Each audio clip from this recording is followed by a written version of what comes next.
आज 18 साल का जवान भी हिल रहा है, 25 साल का जवान का चेहरे गाल का गोश्त अंदर धंसा हुआ है, आंखें धंसी हुई हैं, और बहुत सारे शादी से पहले नामर्द और हिजड़ा हो चुके हैं। मुश्तजनी ने, इकलामबाजी ने, ज़िनाकारी ने, गंदी फिल्मों ने उसे नामर्द और हिजड़ा बना दिया है। दूसरे का क्या बिगाड़ेगा? जो पबजी गेम खेलता हो, जो गंदे मनासिर देखता हो, वो तो दूसरों का नुकसान तो बाद में करेगा, वो अपनी सेहत का नुकसान करता है, वो अपनी जवानी को तबाह करता है, वो अपनी मुस्तकबिल को बर्बाद करता है। इसलिए मौलवी तेरा दुश्मन नहीं है जो तुझे इन बातों से रोककर तुझसे दुश्मनी कर रहा है। मौलवी से बड़ा शुभ चिंतक दुनिया में कोई नहीं है। दूसरे आदमी को तू गाली दे, वो तुझसे बदला लेता है। दूसरे आदमी को मारने की बात कर, वो तुझसे बदला लेता है। लेकिन इस धरती पर एक गिरोह है मौलाना का। अगर तू बोलता है मस्जिद से मैं निकाल दूंगा, मगर यह जुमा की किताब में यह नहीं बोलता है जाओ तू जहन्नम में, मैं बेवजू नमाज पढ़ा दूंगा, ये नहीं बोलता है। यह कहता है तेरे गले में जो सोने का लॉकेट है यह पहनना हराम है, यह जहन्नम जाने का जरिया है। ये हाथ में जो सोने की चैन है यह पहनना हराम है। ये जो तू एक वक्त की नमाज छोड़ना हराम है, तू इसे भगाने की बात कर रहा है, यह तेरे जन्नत ले जाने की बात कर रहा है। तू इसे मारने की बात कर रहा है, यह तुझे हराम हलाल की बात कर रहा है। पता यह चला असल में शुभ चिंतक खैर ख्वाह जिसे कहते हैं, तू दुश्मनी कर, इनकी जगह के खिलाफ हो जा, इसे भगाने की बात कर, मगर यह तेरे जन्नत जाने की बात करता है, तेरी सेहत की बात करता है, तेरी आबादी की बात करता है। तो गालियां सुनकर जो तेरी रहमत की दुआ करे, इस धरती पर न कोई नेता है और न कोई आईएएस ऑफिसर है। अगर कोई गिरोह है तो वह उलमा की जमात है जो गालियां सुनने के बाद भी तुझे जन्नत का रास्ता दिखाता है, तुझे जन्नत का रास्ता दिखाता है। ये वाहिद गिरोह है आलिमों का। इसलिए खिताब में कभी कोई तुम्हारे खिलाफ कोई बात नहीं करता कि तुम चाहे जैसे करो जाओ जहन्नम में, हमको से क्या मतलब है, नमाज छोड़ दो चलेगा, रोजा छोड़ दो चलेगा, ऐसी बातें कोई नहीं करता है। वो हमेशा हमारी बदनिगाह, हमारी बदअमली पे सरजनिश करता रहता है, तंबीह करता रहता है, बदअमली की तनकीद करता रहता है। तो मैं आपसे कहना चाहता हूं कि आज इन उलमाओं की कदर कम हो गई, इसलिए दुनिया की हवस हमारे दिल दिमाग में ज्यादा हो गई। माल की बात चल रही थी, ये माल के बारे में कुरान करीम की सिर्फ एक आयत में पढ़ता हूं। उस आयत को गौर से आप पढ़ें, अपने बाल बच्चों को बताएं, अपने बाल बच्चों को बताएं कि बरकतें पबजी खेलने में नहीं है, बरकतें नमाज छोड़ने में नहीं है, बरकतें दूसरों गंदों से फ्रेंडशिप करने में नहीं है। बरकत है उसमें जो फजर पढ़ेगा चेहरा मुनव्वर होगा, जो जोहर पढ़ेगा उसके माल में बरकत होगी, जो असर पढ़ेगा बदन में ताकत होगी, जो मगरिब पढ़ेगा औलाद में बरकत होगी, जो ईशा पढ़ेगा नींद में राहत होगी। नींद में राहत चाहिए, औलाद में फरमाबरदारी चाहिए, बदन को ताकत चाहिए, माल में बरकत चाहिए। नहीं है वो नेताओं के दरवाजे पे जाके अपनी चप्पल को घिस कर वहां नौकरी की तलाश में सुकून नहीं, सुकून है नमाज़े पंजगाना पाबंदी से पढ़। हदीस में आया है अल्लाह वहां से रोजी देगा जहां से बंदा सोच नहीं सकता है। अल्लाह वहां से रोजी देगा जहां से बंदा सोच नहीं सकता है। बरकतें तो यहां है। लोग साहब बरकतें एंटी इस्लामिक तरीके कार में तलाश कर रहे हैं। अब जरा गौर से सुनिए, मैं उस आयत करीमा को पढ़ता हूं जिसमें माल की इस कदर जोरदार मुसम्मत की गई है जिससे बड़ी मुसम्मत कुछ हो ही नहीं सकती है। उस आयत करीमा को मैं पढ़ता हूं जो चूंकि हमारे नजदीक मकान बहुत बड़ी चीज है, हमारे नजदीक गाड़ी बहुत बड़ी चीज है। अब जरा गौर से सुनिए अल्लाह क्या कहता है, वलौला अयकुना नासु उम्मतन वाहिदा लजअलना लिमन यकफुरु बिर्रहमान वलिबुयूतिहिम सुक़ुफ़म मिन फिद्दा। सुक़ुफ़म मिन फिद्दा इसका माने सुनिए अल्लाह क्या कहता है। माल बहुत बड़ी चीज है, माल के लिए ही नमाज छोड़ना है, माल के लिए ही मदरसे में नहीं पढ़ना है। मदरसे में पढ़ने वाला जन्नती, मदरसे में जो पढ़ता है मन सलका फी तलबिल इल्म, जो इल्म की तलब में रास्ता तय करता है वह जन्नत का मुसाफिर होता है। अल्लाह उसको जन्नत की तरफ ले जाता है, अल्लाह उसके गुनाहों को झाड़ देता है। एक चैप्टर सिर्फ हदीस कुरान और दुनियात का सुबह फजर के बाद पढ़े और कोई दूसरा आदमी 1000 रकत नमाज नफल पढ़े, हदीस माया है खैरुम मिन अल्फे रका। जिसने फजर की नमाज पढ़ी और फिर दीन का एक चैप्टर पढ़ लिया, बहार शरीयत का, कानून शरीयत का, नूरुल इज़ा का, कुदूरी का, शरअ विक़ाया का, हिदाया का, उर्दू में अनवारे शरीयत का, नमाज रोज़े हज व ज़कात के कवानीन का एक चैप्टर पढ़ लिया। मन सल्ला सलातल फज्र सुम्मा क़रअ बाबन मिनल इल्म इल्म का एक चैप्टर पढ़ लिया, आया है खैरुम मिन अल्फे रका, 1000 रकत नमाज नफल पढ़ने से यह काम बेहतर है। और रात के बारे में आया है तदारुसुल इल्म साअतम मिनल लैल खैरुम मिन इहयाइहा, रात में थोड़ी देर इल्म सिखा देना, जैसे मैं सिखा रहा हूं और आप जैसे सीख रहे हैं। इस महफिल के बारे में आया है थोड़ी देर इल्म सिखा देना, सीख लेना, रात भर नफल इबादत करने से बेहतर है। एक बंदा अपने घर में 1000 रकत नमाज नफल पढ़े, एक बंदा आलिम के पास बैठकर कुरान हदीस का एक चैप्टर पढ़ ले, यह पढ़ना पूरी रात जाकर हजारों रकत नमाज नफल पढ़ने से बेहतर है, क्योंकि इल्म से ही यकीन पुख्ता होता है। वरना कम अल्लाह है कि नहीं है, जन्नत है कि नहीं है, क़यामत होगी कि नहीं होगी, ऐसे ही मौलाना साहब लोग बोल रहे हैं, मगर बोलेंगे तो लोग मुंह नोचेगा, निकाह टूट जाएगा, बीवी निकाह से निकल जाएगी। अगर बोला कि क़यामत होगी कि कौन देखा है, वो मौलाना साहब बोलेंगे काफिर हो गया, काफिर हुआ तो बीवी निकल गई, बीवी निकल गई फिर दोबारा उससे सोहबत करेगा, अजनबी औरत की तरह बच्चे पैदा होंगे, वलदुल ज़ना वलदुल हराम।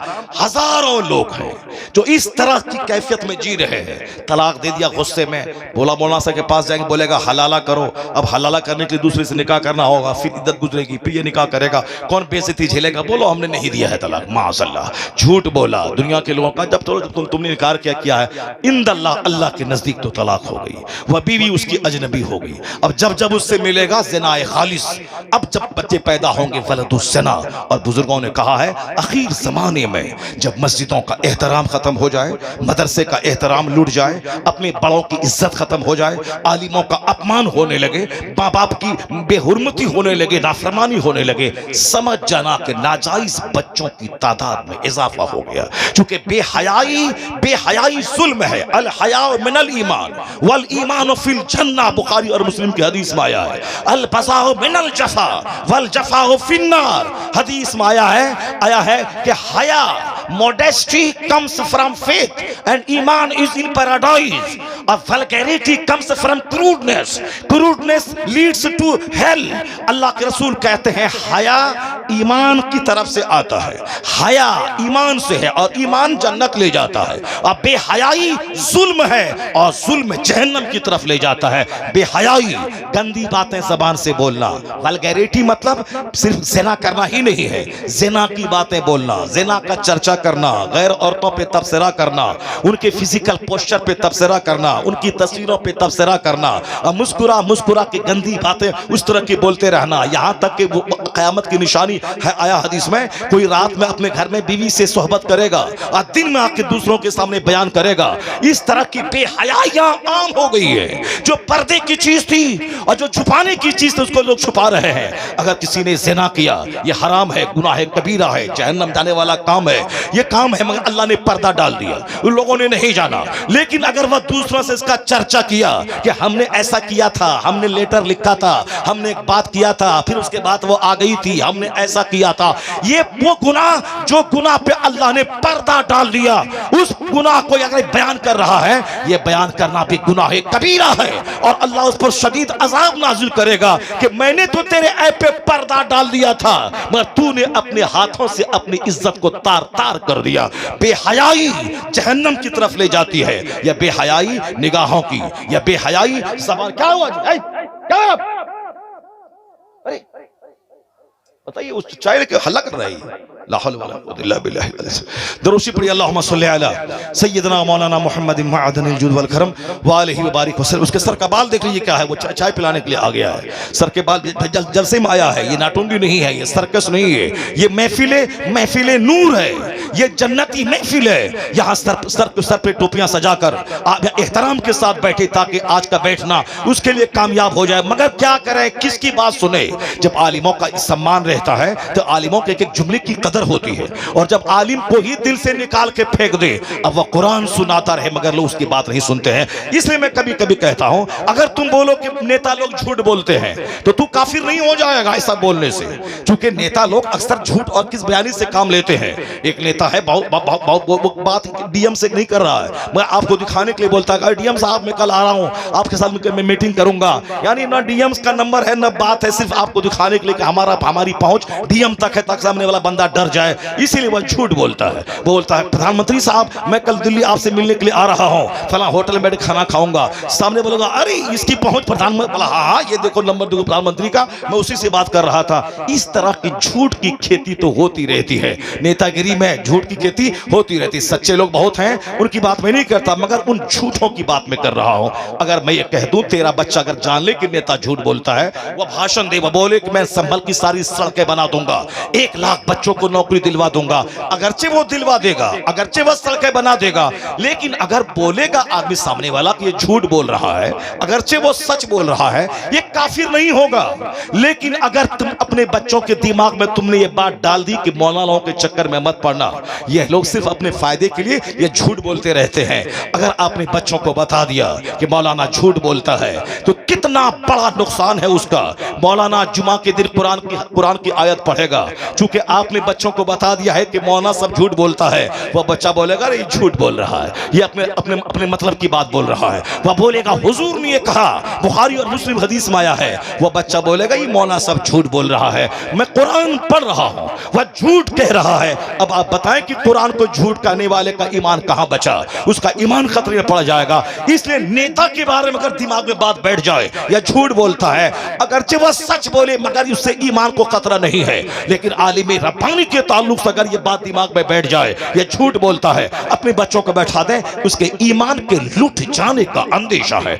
इसलिए कभी भी बच्चों के सामने आलिमों की तौहीन में जुमले न बोले, आलिमों की शान के खिलाफ जुमले न बोले, यह ना बताएं कि यह सब अपना मतलबी होता है, यह मदरसा ने अपनी दुकान खोला है, यह अपना काम चमकाने के लिए कर रहा है, घर से भीख ही मांगना है, कोई दूसरा काम कर लेता, बिजनेस कर लेता। इन जैसा जवान फैक्ट्री में 25-25 हजार रुपए महीना कमा रहा है, 1-2 साल कोई हुनर सीख लिया है, 25,000 महीना कमा रहा है, फिर ये 10,000 6,000 रुपए महीने में ये क्यों मारे भीख मांगेगा। ज़कात दें, फितरा दें, चर्म कुर्बानी दें, और 50 बच्चों को लाके मेहमान रसूल को बना के लाके उसको खाना खिलाएं, मुदर्रिसिन की तनख्वाह दिलाएं, फिर मदरसे की जमीन खरीदें, फिर उसकी इमारत बनाएं, दूसरे मुदर्रिसिन की तनख्वाह दें। इतना काम करना था, खखेड़ मोल लेना था, गाली गलौज सुनना था, पैसा कमाना ही था। ये दूसरा काम कर लिया होता, बिजनेस कर लिया होता। लेकिन संजीदा किस्म के उलमा को मैं दाद देता हूं, उसे धन्यवाद कहता हूं। 1000 गाली दे, गाली सुन के दीन का काम कर। अगर आज मस्जिदें बची है,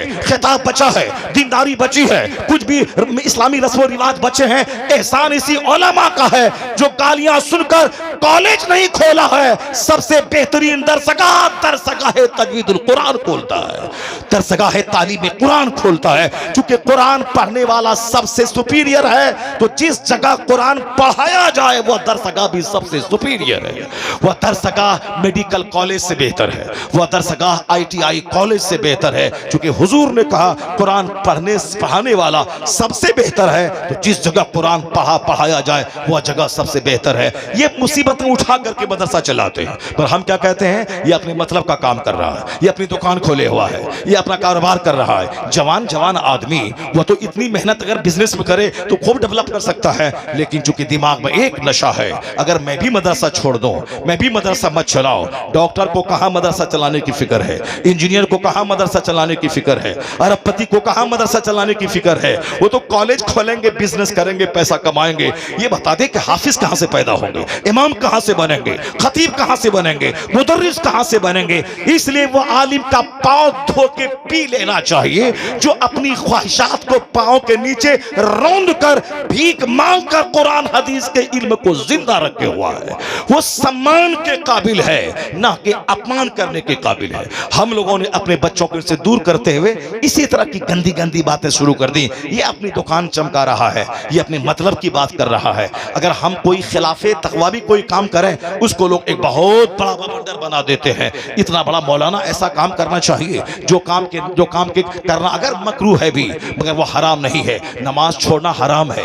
जो अब 15 साल से 25 साल की उम्र तक नमाजें छोड़ रहा है, रोजाना 5 वक्त गुनाह कबीरा कर रहा है, वह नमाजें पंजगाना छोड़ना जो शराब पीने से भी बड़ा गुनाह है। क्योंकि 10 साल कोई शराब पिए तौबा कर ले, अल्लाह माफ कर देगा। लेकिन जिस पर नमाज फर्ज हुई 15 साल में, वह नमाज शुरू करता है 30 साल में, वो चाहे 50 हज क्यों ना कर ले, ये 15 साल की नमाज उसके जिम्मे कज़ा है, उसे अदा करना ही पड़ेगा। इसलिए हुजूर ने कहा मुरु औलादकुम बिस्सलात व हम अबनाओ सबे सनीन, अपने बच्चों को हुक्म दे नमाज का जब तेरे बच्चे की उम्र 7 साल हो जाए। वदरिबुहुम अलैहा व हम अबनाओ अश्र सनीन, जब तेरे बच्चे की उम्र 10 साल हो नमाजी ना बने उसे मार के नमाजी बना। ये पैगाम मुस्तफा ने नमाज के ताल्लुक से दिया है। नमाज फर्ज आजम है, नमाज छोड़ना गुनाह आजम है। इसको दिमाग में बात सेट करके चले।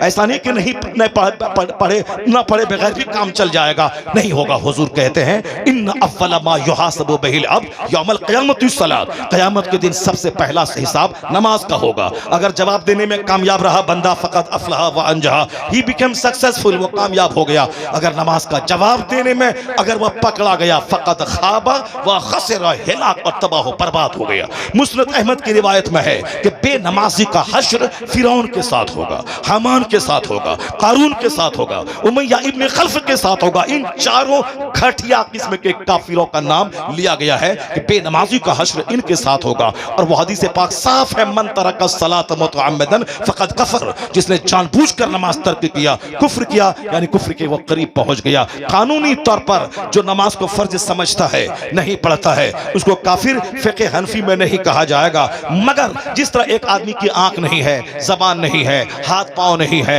मगर पांव नहीं है मगर सांस चल रही है, वो जिंदा है। मगर वो भी कोई जिंदगी है जिसमें आंख ना हो, जिसमें जबान ना हो, जिसमें कान ना हो, जिसमें हाथ ना हो, जिसमें पैर ना हो, बस सांस चल रही है, वो जिंदा है। उसी तरह अगर कोई बेनमाजी है तो बस कानूनन फतवा नहीं लगेगा कि काफिर है जब तक वो नमाज को फर्ज समझ रहा है। मगर वो भी कौन सा मोमिन है जो सिर्फ ढांचे का मोमिन है, जिसके पास न नमाज का हाथ है, न रोजे का पांव है, न ज़कात की आंख है, न साहब हज के कान है, बिल्कुल एक ऐसा अपाहिज अपाइलूला लंगड़ा है कि सांस चल रही है, कानूनन जिंदा है, मगर वो जिंदा तो हजारों मुर्दे से बदतर है। इसलिए मैं कहना चाहता हूं कि जिसके बारे में कहा गया मगर हमने आलिमों को अपमान किया कि आलिम बोलता रहे, अपने फायदे के लिए बोल रहा है। हमारे बच्चे जैसे हैं वैसे हैं, हमारी औरतें जैसी हैं वैसी हैं, हमारे लोग जैसे हैं वैसे हैं। लोग चिल्ला रहे हैं मगर मानते नहीं। आपकी बात तो छोड़ो, जो 10-20 साल मदरसे में पढ़ते हैं उसके बावजूद दुनियादारों की सोहबत में रहकर उनका चेहरा देखा वो भी उसी तरह हो जाते हैं। उनकी सोच भी माल वाली हो जाती है, उनकी सोच भी साथ नमाज नहीं पढ़े तो भी काम चल जाएगा। ये बड़े बड़े बड़े चालाक है। ये बिजनेस नहीं करें तो भी चलेगा, ये कभी नहीं बोलता। ये खेती नहीं करें तो भी चलेगा, कभी नहीं बोलता। ये कहता है रोजी देने वाला अल्लाह है, मगर मुझे तो बिजनेस करना होगा, मुझे दुकान में जाना होगा। मैं कहता हूं रोजी देने वाला जब अल्लाह है तो तू क्यों दुकान में बैठता है, क्यों खेत में हल चलाता है, क्यों मारे मारे फिर के 25 साल पढ़ता है, क्यों 25 साल और नौकरी करता है। अल्लाह रोजी देने वाला, घर में बैठ दुकान से चल के खाना आ जाएगा, पैसा शाम में तेरी तिजोरी में आ जाएगा। मगर ये अहमक, ये नादान बड़ा चालाक होता इस सिस्टम, इस मामले में। नहीं, अल्लाह रोजी देने वाला है पर मेहनत तो करनी होगी, खेत तो जाना होगा, दुकान तो जाना होगा। यही फार्मूला आखिरत के बारे में क्यों नहीं बोलता कि नमाज नहीं, चलो अल्लाह माफ कर देगा, रोजा नहीं, चलो अल्लाह माफ कर देगा, ज़कात नहीं, चलो अल्लाह माफ कर देगा, नमाज जैसे तैसे चलो अल्लाह माफ कर देगा। क्यों बोलता है ऐसा? यहां भी बोल कि दुकान पे नहीं जाओ तो भी रोजी अल्लाह दे देगा, खेत में जाओ तो भी अल्लाह रोजी दे देगा। मगर इसे विश्वास है मैं दुकान ना जाऊं पैसा चल के नहीं आएगा। तो बंदे, जब रोजी देने वाला अल्लाह है मगर दुकान जाना होगा, यही दिमाग में बांध ले गिरा कि जन्नत देने वाला अल्लाह है, माफ करने वाला अल्लाह है, मगर जिस तरह रोजी देने वाला अल्लाह है मगर दुकान जाना होगा, उसी तरह जन्नत देने वाला अल्लाह है मगर तुझे मस्जिद जाना होगा, रोजा रखना होगा, हज करना होगा। मत रोजी की तलाश में तुम्हें जमीन पे फिरना है तो जन्नत की तलाश में भी मस्जिदों का चक्कर लगाना होगा।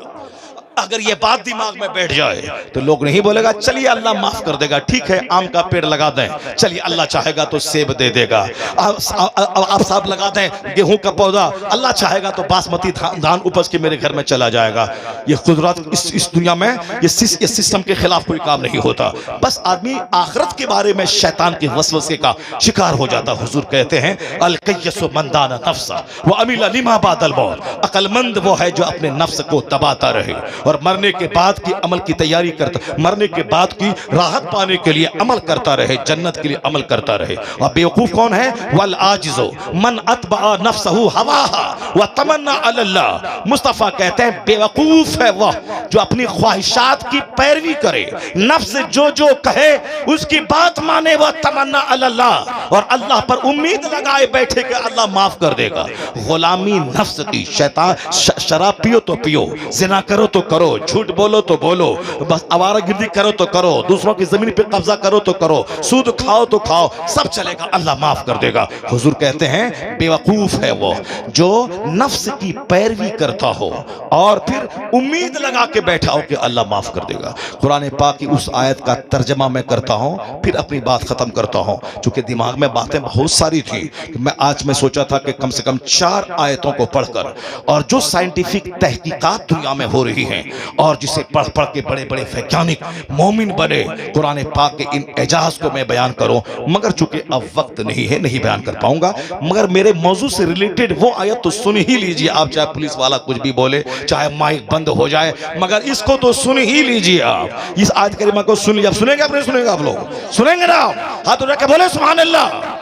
बस माँ हसल आयत तो सुन ही लीजिए ताकि यह सीना आपका दुनिया के माल की मोहब्बत से पाक हो जाए, ताकि आपके दिल दिमाग में आखिरत और जन्नत का नशा छा जाए। अब सुनिए, ये हाफिज कुरान जिन आयतों को पढ़ के हाफिज बने हैं जिस कुरान करीम को, उसकी एक आयत, चूंकि कुरान के नाजिल होने का मकसद यही है, किताबुन अनज़लनाहु इलैका मुबारकुन, वह किताब हमने आप पर नाजिल के ए महबूब, बरकत वाली किताब, लियदब्बरू आयातिही, जिनकी आयतों में तदब्बुर कीजिए, गौर व फिक्र कीजिए, सर्च कीजिए, मेडिटेट कीजिए, कंसीडर कीजिए, अंडरस्टैंडिंग और थिंकिंग से काम लीजिए। यानी रिसर्च का पैगाम अल्लाह देता है ताकि इन आयतों में गौर व फिक्र करें।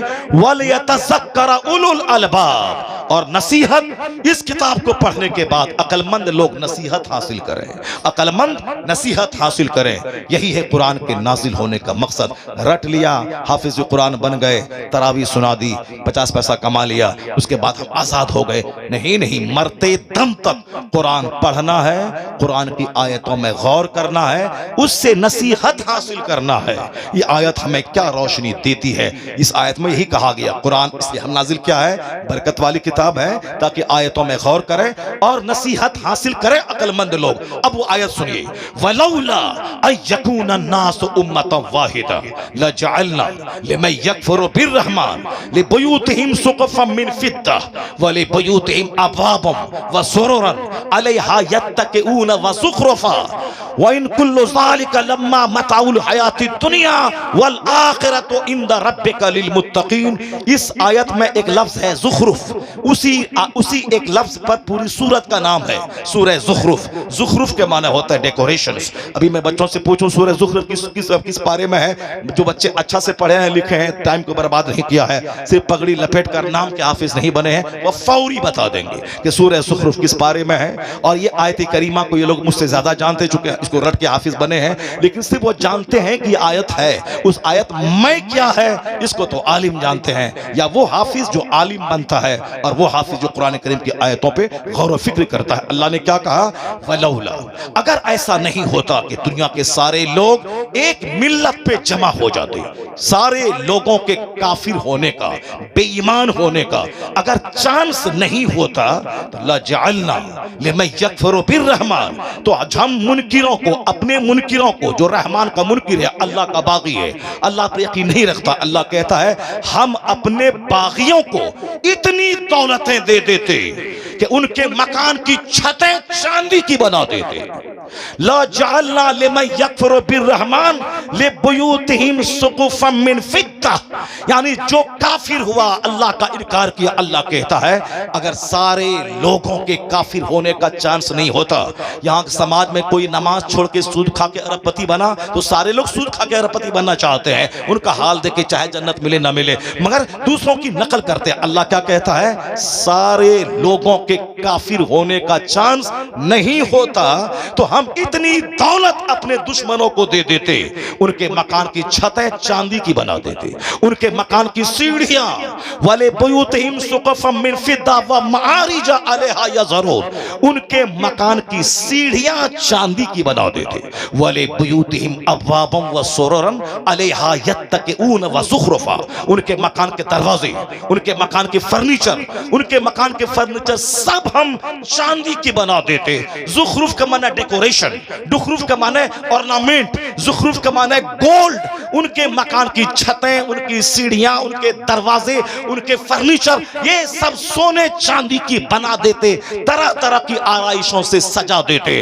अल्लाह क्या कहता है, अगर ऐसा कर देते तो सारे लोग काफिर हो जाता, सारे लोग एक मिलत पे जमा हो जाते, उनकी दौलतों को देख के सब कुफ्र कर जाते।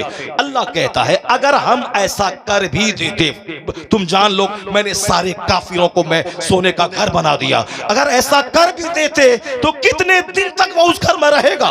वाइन कुल्लु सालिका लम्मा मताउल हयाती दुनिया, अगर ऐसा कर भी देते या चंद दिन दुनिया में रहने की पूंजी होती, उसके बाद ये मरेगा, ये सोने चांदी का घर छोड़ के जाएगा। कहां जाएगा? वहां जहां इन काफिरों के लिए आग है।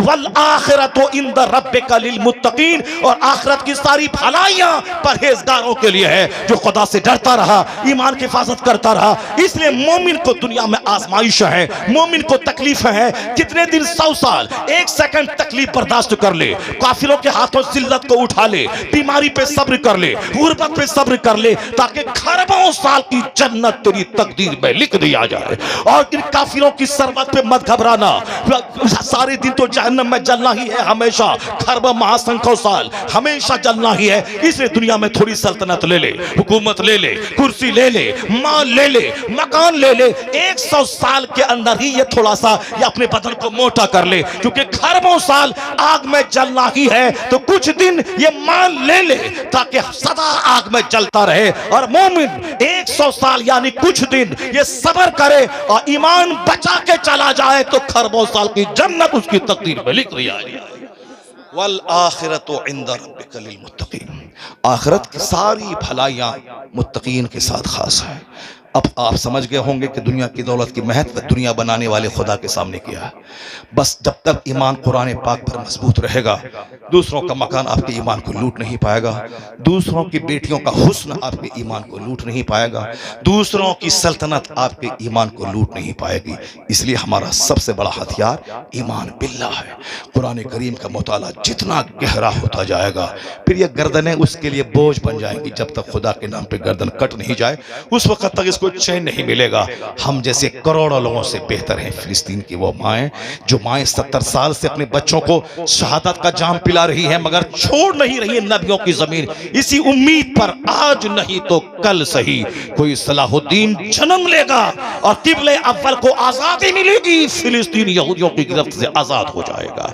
आज वो कहते मरना तो है ही तुझे, पाखाना रूम में मरना, साहब बस में टकरा के मरना, या अपने वेंटिलेशन पे तड़प तड़प के मरना, मरना तो है ही, तो बेहतर है वह मौत जो खुदा के नाम पे आ जाए। सबसे आला मौत है शहादत की मौत। और जो शहीद नहीं हुआ फिलिस्तीन में वो क्या जिंदा रह जाएगा सब दिन? नहीं नहीं, वह तो हॉस्पिटल में इंडी रगड़ के मरेगा, कोई बाथरूम में मरता है, कोई शादी की महफिल में नाचते हुए मरता है, कोई जिम में एक्सरसाइज करते हुए मर रहा है। तो मरना तो सबको है ही, बेहतर है वह मौत जो खुदा के नाम पे आ जाए, जो हालत सजदा में आ जाए, किबले अव्वल की आजादी के लिए आ जाए। इसलिए ए मुसलमान, मरना तो सबको है ही, कोई नाचते नाचते मरता है, कोई शराब पीते पीते मरता है, कोई तवाइफ के कोठे पे मरता है। तू खुशनसीब है वो जो हालत सजदा में मरता है, जो हालत नमाज में मरता है, जो दीनी महफिलों में कुरान सुनते सुनते मर जाए। करोड़ों लोगों की मौत एक तरफ, कुरान सुनते सुनते मर जाना उसकी बात एक तरफ। अल्लाह तबारक व तआला हमको और आपको सबों को दीनी महफिलों से वाबस्ता रहने की तौफीक अता फरमाए, दीनी इदारों को तक़वियत पहुँचाने की तौफीक अता फरमाए, दीनी इदारों की टांग खींचने की नहीं, उसको सपोर्ट देने की तौफीक अता फरमाए। मालूम है जब आलिम और समाज को डराते हैं और लोग नहीं डरते हैं, उस डराने को बोझ समझते हैं, उसके बाद ख़तरनाक अल्लाह का अज़ाब नाजिल होता है। बगदाद में इस्लामी सल्तनत थी, एक मजजूब बुजुर्ग कहते थे, ए शराबी मुसलमान, क्यों अल्लाह के अजाब को दावत दे रहा है? ए बेनमाजी, डर मैं देख रहा हूं बगदाद की गलियां खून में रंगने वाली हैं, खून की नदी बहने वाली। लोग कहते थे हा हा ये मजजूब है, किस तरह की बातें कर रहा, पागल है, छोड़ो हटाओ। लेकिन जब अपनी बात को नहीं बंद किया तो लोगों ने गाली देनी शुरू की। जब बात नहीं बंद की, लोगों ने मारना शुरू किया। जिस दिन वह मजजूब को मार दिया, उसको मार मार के मार दिया, दूसरे ही दिन तातारी काफिर पूरे बगदाद पर मुसल्लत हुआ। 70,000 मुसलमानों को काट के उसकी खोपड़ियों का मीनार बना के उस पर बैठ के तातारी शराब पीने लगे। मस्जिदें बर्बाद हो गई, मदरसों को उजाड़ दिया, मालदार से लेकर गरीब सबों को काट दिया। बगदाद के नदी नाले तालाब सब खून से भर गए। और ये तो बदअमल मुसलमान को सजा अल्लाह ने दे दी। ये सोचा था कि कोई अजाब नहीं आने वाला है, अल्लाह ने सजा दे दी। एक बुजुर्ग थे जो खानका से निकले कि मैं इनसे जिहाद करूं, इन काफिरों से, तो देखा उन काफिरों के सरों पे औलिया सालिहीन की रूहें हैं जो कह रही है अय्युहल कफरा उक्तुलुल फजरा, एक काफिर इन बदकार मुसलमानों को ज़बह कर दे। वो कहा ये अल्लाह का अजाब है, इससे लड़ा नहीं जा सकता है। गए बस अस्तबल में घोड़ा बांध दिया, मौत का और शहादत का इंतजार करने लगे। ये तो मुसलमानों को सजा मिल गई, बगदाद उजड़ गया, नदी नाले सब खून से भर गए। तातारी की कहानी। लेकिन जब किसी तातारी ने कहा कि अब दोबारा इस्लाम बगदाद में नहीं पिनपेगा, उस काफिर की बात को गलत साबित करने के लिए अल्लाह ने उन्हीं काफिरों को ईमान लाने की तौफीक दी। और जो इस्लाम उजाड़ा था वही दोबारा कलमा पढ़ के बगदाद को आबाद करना शुरू किया। यह कानून है खुदा का। जब मुसलमान बदअमल होते हैं, बेनमाजी होते हैं, इसके बच्चे काफिरों की तरह आवारा होते हैं, इस पर काफिरों को अल्लाह मुसल्लत करता है। वह काफिर काटता है, खून की नदियां बहाता है, उनकी उनकी गलियों को लाशों से सड़ा देता है। और जब मुखलिस मुसलमान तौबा करते हैं और जब यह काफिर बोलता है कि इस्लाम को मैंने मिटा दिया, फिर अल्लाह उन्हीं काफिरों के बच्चों को मोमिन बना के दोबारा इस्लाम को नई तवानाई अता कर देता है नूरे खुदा कुफ्र की हरकत पे खंदाजन फूंकों से चरा बुझाया। अल्लाह तबारक व तआला हमें मदरसों और मस्जिदों और आलिमों की कदर की तौफीक अता फरमाए। अल्लाह ताला हमें अपने अज़ाब आम से अल्लाह हमें महफूज फरमाए, उस अज़ाब आम से बचने की तदबीर करने की तौफीक अता फरमाए। अल्लाह ताला इस महफिल को कबूल फरमाए, आमीन। बातें तो बहुत सारी थी मगर चूंकि वक्त का तकाजा है, अल्लाह